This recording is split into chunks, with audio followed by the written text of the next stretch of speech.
Steven, arrête s'il te plaît, j'ai jamais pu encadrer Michel Legrand. Salut c'est nos ciné, votre rendez-vous avec le cinéma qui malgré un pacifisme proverbial et une absence assez générale de muscles aime quand même bien quand ça castagne, en tout cas au cinéma. Inutile de vous rappeler la place de choix qu'occupe dans nos petits cœurs de cinéphiles la saga Rocky, à laquelle nous portons un amour des plus virulents, qui cependant ne s'accompagne pas d'un aveuglement total, en tout cas pas suffisant pour qu'on passe sur les défauts évidents du très très balourd Creed qui avait l'ambition de relancer la machine que nous avions copieusement détestée à sa sortie. Creed 2, sa suite arrive sur les écrans, est-ce qu'elle signera notre réconciliation ? On va voir ça avec mon trio de sparring partners préférés réunis ici à l'antenne Paris. Julien Dupuis, salut Julien. Salut. Perrine Kenson, salut Perrine. Salut. Et Stéphane Moïsaki, salut Stéphane. Salut Thomas. C'est nos ciné épisode 169 et c'est parti. Tu fais un amalgame entre la coquetterie et la classe. Tu es fou. Enfin, si ça te plaît. Perrine faisait signe de son agacement pendant mon introduction. Tu pourras parler après, Perrine, ne t'inquiète pas. Creed 2 met donc toujours en scène le boxeur Adonis Creed, alias Michael B. Jordan, le fils d'Apollo Creed, le défunt copain de ce bon vieux Rocky Balboa, toujours évidemment incarné par Sylvester Stallone. Adonis qui se retrouve rattrapé par son passé puisqu'il s'apprête à affronter dans un combat ultra médiatisé Victor Drago, qui n'est autre que le fils du terrible Ivan Drago, dont Dolph Lundgren reprend le rôle. Ivan Drago, qui, je le précise pour ceux qui débarquent, n'est autre que le boxeur qui en 85 a tué sur le ring Papa Apollo dans l'inoubliable Rocky IV. You got this. You heard me?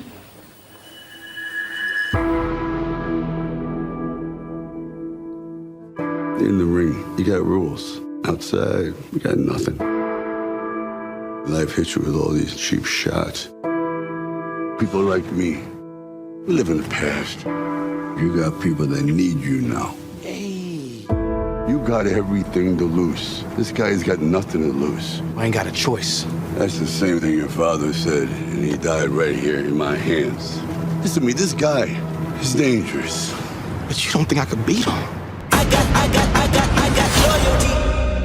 Derrière la caméra, c'est Steven Caple Jr. Au casting, outre les précités, on trouve Tessa Thompson, Cecilia Rachad et Emilio Ventimiglia qui reprend son rôle de Bobby Balboa, le fiston de Rocky. Votre avis sur ce Creed 2, les amis ? Tu veux que je donne la parole à Julien? Perrine, tu fais signe. Bah oui, c'est la tradition. C'est la tradition de cette émission. Quand Julien est autour de la table, c'est lui qui commence. Puisque Julien. tout le monde insiste. Oui.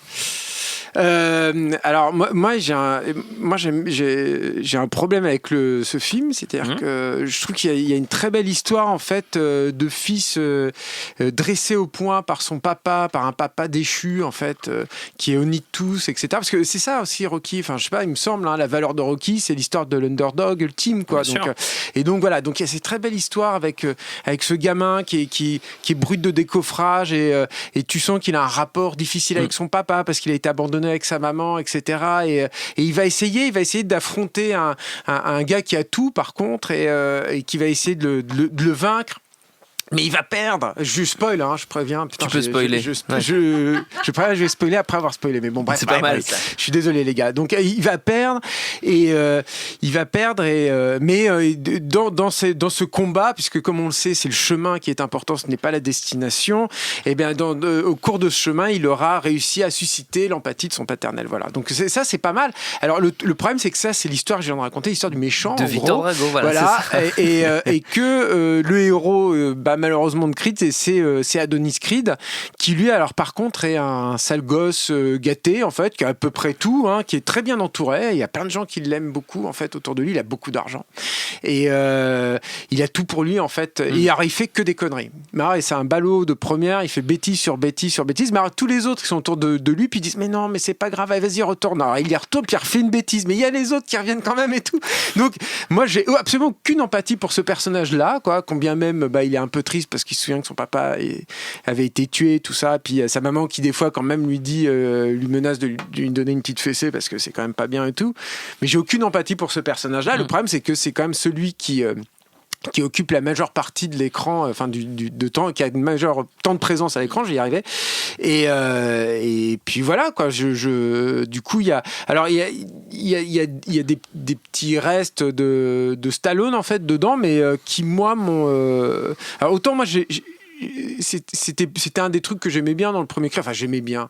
C'était pas à la mesure de ce que ça aurait dû être, mais c'était quand même chouette de voir Stallone et tout là-dedans. Là.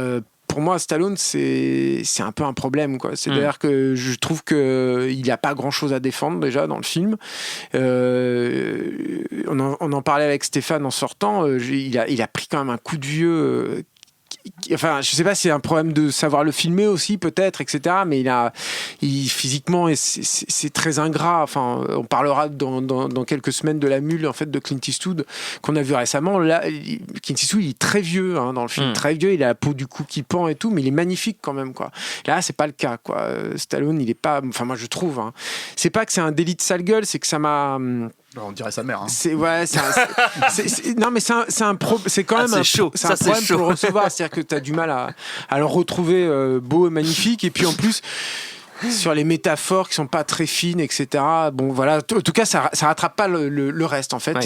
Et ce souci de base. Alors, ceci étant dit, je reviens à mes trucs positifs parce que je veux vous quitter sur un truc positif. Cette histoire de Drago et son fils est de façon d'ailleurs assez inespérée, plutôt finalement touchante et sympathique. Et puis Dolph Lundgren, il est pas mal, quoi, dedans. Bon, il fait pas énormément de choses, mais il est là, il est présent, il assume pour le coup plutôt très bien son âge, je trouve.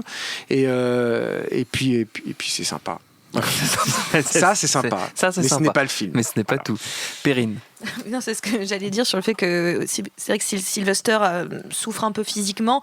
Dolph, en contrepartie, en face, c'est plutôt. Bon, il est vraiment pas mal, quoi. Il est bien conserve, quoi. Donc, mais je suis tout à fait d'accord avec Julien sur le fait que pour moi, le problème. Ah oui, alors je reviens juste pourquoi j'ai faisais la tronche pendant ton intro. Pendant mon intro, ouais. Toi, t'as beaucoup aimé Creed. Moi, j'aime beaucoup Creed, donc c'est vrai que je n'étais pas là à l'époque de votre visiblement massacre. T'aimes pas beaucoup Rocky, par contre. Mais si, j'aime beaucoup Rocky, donc oui, tout est possible. Les deux. Que des défauts. Hein. Et non, je sais pas comment on peut faire les deux, en fait. C'est ça surtout. Mais si donc, on peut. Tout est possible. Fin de la parenthèse. Mais je savais. Tu savais que tu étais là pour me provoquer. Voilà. Ta gueule à la récré. Mais donc en soi, donc c'est vrai que ce qui est le plus intéressant, le plus fort, le plus pertinent presque dans le film, c'est cette relation des Drago, en fait. C'est de Ivan et de Victor. Et il y a quelque chose d'hyper touchant. Mais c'est vrai que tout le film, en même temps, tout le sujet du film, c'est l'héritage. D'ailleurs, c'est comme ça que ça s'appelle en français. C'est l'héritage ou je sais pas trop quoi. Mais en effet, toute cette histoire, c'est qu'est-ce qu'on garde de nos pères, qu'est-ce qu'on garde de la douleur de nos pères, qu'est-ce qu'on nous a transmis et qu'est-ce qu'on doit à nos pères, en fait. À quel moment, enfin, en l'occurrence là, les pères, puisque c'est le père mort Apollo et le père déchu Ivan. Donc, qu'est-ce qu'on leur doit ? Est-ce que c'est au fils de reprendre la bataille ? Est-ce que c'est au fils de refaire la même chose ? Donc, c'est ça que je trouve finalement assez pertinent. Alors, c'est vrai que ça rend finalement Victor plus attachant parce qu'il y a quelque chose, encore une fois, il avait raison Julien sur les underdogs, donc on est un petit peu genre c'est vrai, c'est pas de bol, tout a été déchu, il a une vie difficile, sa maman l'a abandonné, tout ça c'est quand même vraiment pas de bol, donc on a plus d'attachement pour lui, mais c'est vrai qu'en même temps je trouve que le rôle qui est donné à Adonis c'est pas simple, c'est-à-dire que clairement il avait tout prouvé dans Creed, il a fait son parcours, il est arrivé jusqu'au top, et donc de partir du top, personne n'aime les gagnants, donc à partir de ce moment-là on s'ennuie presque un peu avec lui, mais le fait qu'il soit en remise en question permanente, qu'il au bout d'un moment se croit devoir un combat vis-à-vis de la mémoire de son père, ce qui n'est pas le cas, je trouve que finalement son combat intérieur, même s'il est chiant, même s'il casse un petit peu les pieds, même si lui on a envie de le taper un petit peu, et il y a une forme de logique parce que le film se déroule de manière très très attendue, il n'y a pas beaucoup de surprises dans le film, je dirais qu'il y a vraiment un déroulé très très classique, on peut un peu prévoir tout ce qui va se passer, mais j'ai un tel attachement pour ces deux fils qui sont obligés de reprendre un combat d'il y a 30 ans, qui moi a vraiment fonctionné pour moi, et là où par contre ça pêche un petit peu, c'est justement que donc il y a cette histoire d'héritage, et derrière on a Rocky. Et Rocky, le rapport à son fils, c'est compliqué. Déjà, c'était compliqué dans Rocky, c'est compliqué dans Creed. Et dans Creed 2, c'est littéralement la fin du film, quoi. Enfin, c'est-à-dire que, en fait, clairement, il y a une espèce, encore une fois, de rattrapage de wagon qui fonctionne pas pour moi. J'ai l'impression que le film se termine en This Is Us, quoi. Ça se barre directement dans la série This Is Us. On a quitté l'univers de Rocky. Et c'est vrai que tout le long, Stallone n'est pas vraiment là, mais c'est quelque chose que je trouve plutôt intéressant, c'est que d'un seul coup, clairement, il y a un passage de clé, il y a un passage de relais, c'est plutôt ça qu'on dit, je crois. Il y a un passage de relais que je trouve intéressant. Le film a fini de transmettre le relais à Creed, Et on nous explique que Rocky, c'est quelque chose qui est digéré, qui est avalé. Ça se voit avec l'une des scènes du début du film où Ivan Drago et Victor Drago débarquent à Philadelphie. Il y a la statue de Rocky, il y a des gens qui courent les marches et qui font comme Rocky en haut des marches. En fait, clairement, on nous a expliqué que Rocky, c'est digéré, c'est avalé, c'est de la pop culture, c'est rentré c'est rentré définitivement en fait. Et donc, on va plus rejouer cette mythologie en permanence. Elle est là, elle est acquise, elle est faite. Maintenant, on joue sur une autre mythologie, on est en train de créer une autre mythologie. Est-ce qu'elle marche pas? Ça, c'est une autre question. Mais on essaie de recréer, en tout cas, quelque chose et de passer à un autre personnage. Rocky, on a fini. Et je trouve que c'est intéressant. Et le fait de rentrer au foyer, de rentrer voir son fils, c'est aussi une manière de mettre un point à tout ça. Donc je trouve qu'il y a quelque chose où c'est un peu osé de se dire à un moment donné, voilà, au fond, Rocky, c'est ce qui vous intéresse, mais là, on met un point, on transmet à quelqu'un d'autre, et on est encore dans cette histoire de transmission, ce qui, pour moi, est vraiment le point le plus fort et le plus intéressant du film, avec quelques défauts qu'ils ont, notamment Tessa Thompson, qui force le personnage de Tessa Thompson de manière absolument lourde, ce qui est pas juste pour elle d'une certaine façon, mais à part quelques défauts, il y a des idées, il y a quelques idées de mise en scène, il y a quelques idées scénaristiques, mais surtout il y a des personnages qui sont forts et une très très belle relation chez Drago. Stéphane. Alors, on devait faire une émission sur Rocky qu'on n'a pas faite finalement, parce qu'on n'a pas eu le temps, qu'on fera peut-être, je sais pas, un jour. On la fera. Voilà. Et, mais du coup, je spoilais un minimum mon approche du truc, c'est que pour moi, en fait, la saga Rocky, pour moi, je pense de manière générale, c'est ce que c'est la vie de Stallone. C'est-à-dire que quand Rocky 3, Rocky 4 sortait, on se foutait de sa gueule parce que c'était des suites et on disait mais ils vont faire combien, tu vois. Sauf qu'à la fin en fait c'est un personnage qui est là depuis 40 ans dans sa vie et qui est son alter ego à l'écran et qui surtout en fait s'inspire énormément de sa propre vie à lui. Donc il y a un auteur derrière tous les Rocky et là je parle vraiment de tous les Rocky, pas Creed. Et c'est Stallone. Et l'auteur de Creed, je sais pas qui c'est, et l'auteur de Creed 2, je sais encore moins qui c'est, parce que le problème, c'est que la personne qui a initié Creed à l'époque, Ryan Coogler, s'est barré. Oui. Donc, Il a la prod. Enfin, il est producteur exécutif. Il a rien foutu sur le film, ça se voit quoi. Et le truc, c'est que le problème en fait de ce film-là, c'est que du coup, il appartient à qui ? Parce qu'on dit qu'il y a Stallone effectivement à l'écran qui joue pas grand-chose, qui a pas grand-chose à défendre et qui joue Rocky un peu comme un passage obligé, c'est-à-dire que dès la première apparition, il arrive, il assène une leçon de vie, et t'as envie de dire faites-le exister parce que c'est pas parce qu'il y a 7 films avant qu'on peut pas le faire un peu exister. Oui. Les mecs, ils te traitent le cancer, parce que c'était quand même un événement majeur dans Creed, mais en une ligne de dialogue, c'est fini. Il a plus le cancer, il n'y a plus rien, tout est bon, il est en rémission, c'est réglé. Donc il n'y a plus vraiment d'enjeu non plus là-dessus, même si moi je trouve que c'était un enjeu assez pauvre en fait dans Creed. C'était un enjeu. Voilà, mais il y a Stallone derrière le scénar en fait, et c'est à la fois l'un des problèmes et l'une des, je pense, micro-réussites éventuelles de certains passages du film. Stallone s'est toujours inspiré de sa propre vie pour incarner dans le pire et dans le meilleur, pour incarner, voilà, parce que incarner cette saga, y compris dans Rocky Balboa, et pour moi ça se terminait là en fait à la base, c'était vraiment là qu'il fallait terminer pour lui aussi, jusqu'à ce qu'on vienne le chercher pour lui demander de s'inscrire dans sa propre saga tout en créant quelque chose, tout en s'inscrivant quand même dans sa propre saga. C'est pour ça que je suis pas d'accord avec l'idée que ça soit qu'une question de transmission, parce que à la fin les mecs reprennent malgré tout la musique de Rocky, les scènes de Rocky et tout ce que le traverse Adonis, c'est ce que a traversé Stallone dans Rocky 3, L'œil du tigre, et c'est pas forcément le meilleur film, mais c'est juste les mêmes problématiques quoi. Le souci, c'est qu'il y a un événement majeur qui s'est passé dans la vie de Stallone ces dernières années, un drame énorme, et que j'ai l'impression, pour la première fois en tout cas dans sa carrière artistique, il le gère pas en fait. Et c'est la mort de son fils Sage. Alors c'était très étonnant de le voir en fait, la façon dont il abordait, quand il abordait ça publiquement, parce que 2 semaines après le drame, il est retourné faire de la promo pour c'était Expendables 2 à l'époque, ce genre de choses. Je pense qu'il suffit de lire entre les lignes de Rocky 5 et Rocky Balboa. Rocky 5 d'autant plus que c'est son fils c'était Sage qui jouait le rôle, et Rocky Balboa, pour voir qu'ils avaient quand même des rapports un peu compliqués quoi, parce que quand tu regardes la scène que j'adore, qui est une scène magnifique dans Rocky Balboa où Stallone, enfin son fils vient le voir et lui dit tu peux pas faire ça, tu peux pas reprendre remonter sur le ring, tout le monde va se foutre de ta gueule, et moi avec, parce que je m'appelle Balboa comme toi, et que Rocky lui explique que tu dois pas te laisser faire, tu dois pas écouter ce que les gens te disent, ce qui est une scène moi je trouve magnifique. Si tu la prends de manière inversée, si tu la prends pas du point de vue justement de Rocky, si tu la prends du point de vue du fils, bah là tu comprends qu'il y a quand même un gros problème entre eux, quoi. Et le fait qu'il soit pas du tout dans Creed, le fils, mais littéralement pas du tout dans Creed, juste pour artificiellement, moi je trouve, créer la relation père-fils entre Balboa et Adonis Creed, bah déjà c'était un problème. Là c'est d'autant plus un problème que effectivement il le traite, comme l'a dit Perrine, en un truc à la fin, une seconde. Je pense par contre que là où ça se retrouve vraiment, et de façon totalement larvée, c'est justement dans la relation entre Drago et son fils. Et je pense que, parce que le vrai truc touchant, c'est dans la scène finale, c'est quand il lui jette l'éponge, en fait, quand il jette enfin, quand il arrête le combat. Quand il fait arrêter ce combat, parce qu'il veut pas que son fils soit une humiliation comme lui il l'a été pendant 30 ans. Et je pense que c'est à travers ça en fait que Stallone part de sa propre relation avec son fils, et en fait qui fait plus ou moins amende honorable vis-à-vis de son fils, mais t'as l'impression qu'il peut pas le faire en étant presque lui-même, quoi, et t'as l'impression qu'il a besoin de le faire à travers un autre personnage. Parce que ça, c'est évident que c'est écrit par Stallone, ce genre de truc, quoi. Et c'est quasi inespéré dans l'absolu, parce que faut quand même dire un truc qui est vrai. Je pense que c'est Creed 2, c'est quand même la suite des deux pires Rocky, quoi. C'est-à-dire Creed et Rocky 4, quoi, qui est quand même un pas bon film, quoi, à la base. Et le personnage de Drago, il n'existe pas, en fait. C'est juste une machine à tuer. Il est là pour buter Creed et se faire ramasser la gueule par Rocky, quoi. Donc c'est assez inespéré que ça fonctionne effectivement dans le film. C'est limite un court-métrage, hein. Tu prends ça, c'est 15 minutes.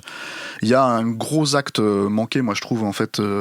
Et c'est là où tu vois que c'est parce que c'est pas, encore une fois, pas géré par Stallone, pour le coup, parce que c'est pas son idée, en fait. C'est le caméo de Brigitte Nielsen, qui est son ex-femme dans la vie, et qui était donc l'ex-femme de Drago dans Rocky 4, et c'est pas traité, en fait. C'est-à-dire que c'est une apparition qui, en fait, fondamentalement on lui donne rien à jouer, en fait. Elle est juste à être là, à représenter une espèce d'icône, et à représenter, en fait, le camp adverse, on va dire, entre guillemets, de ceux dont Drago et son fils, en fait, contre lesquels, en fait, ils ont besoin de démontrer quelque chose, pardon. Et voilà. Et donc t'avais tout ce truc à jouer autour de ça, et pour moi tout le reste c'est même plus que balisé, c'est carrément comment dire, by the book, Rocky 3, Rocky 2, etc.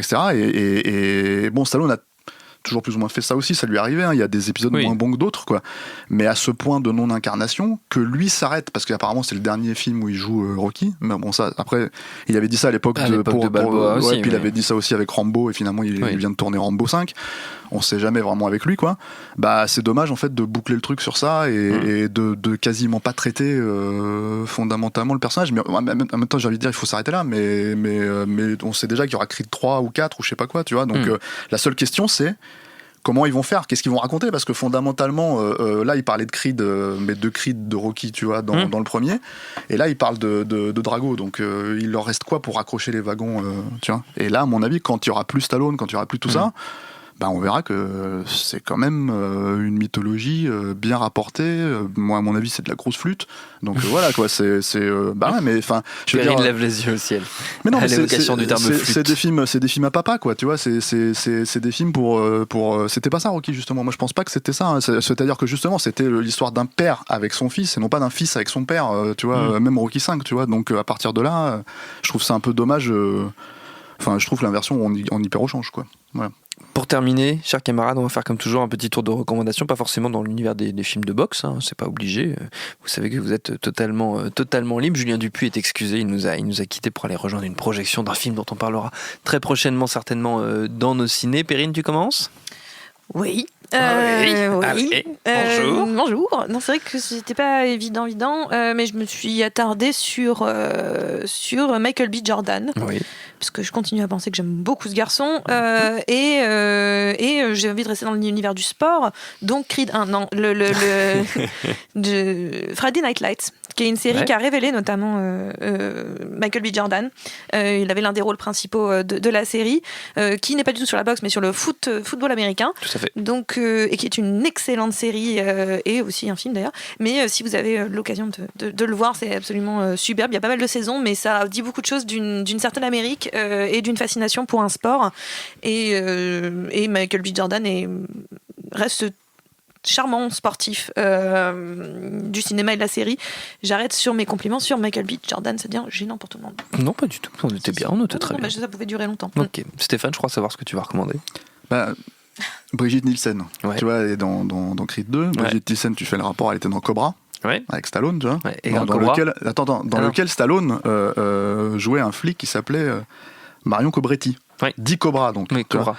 Donc moi, quand j'ai vu arriver Anaconda, j'ai cru que c'était la suite de Cobra à la base. Tu vois, je me suis dit, c'est le avec Cobra, un flic. l'Anaconda, Je me suis dit, s'appelle c'est Anacondetti. Anacondetti, tu vois. Je me suis Anacondetti. exactement dit ça. Et en fait, pas du tout. Pas du Alors, tout. quelle était ma déception première, tu vois, quand j'ai Ouais. vu l'affiche, tout, parce que je croyais que c'était la crosse de, tu vois, l'affiche de Anaconda, Ouais. je croyais que c'était la crosse du flingue aussi, tu vois. Non, pas du tout.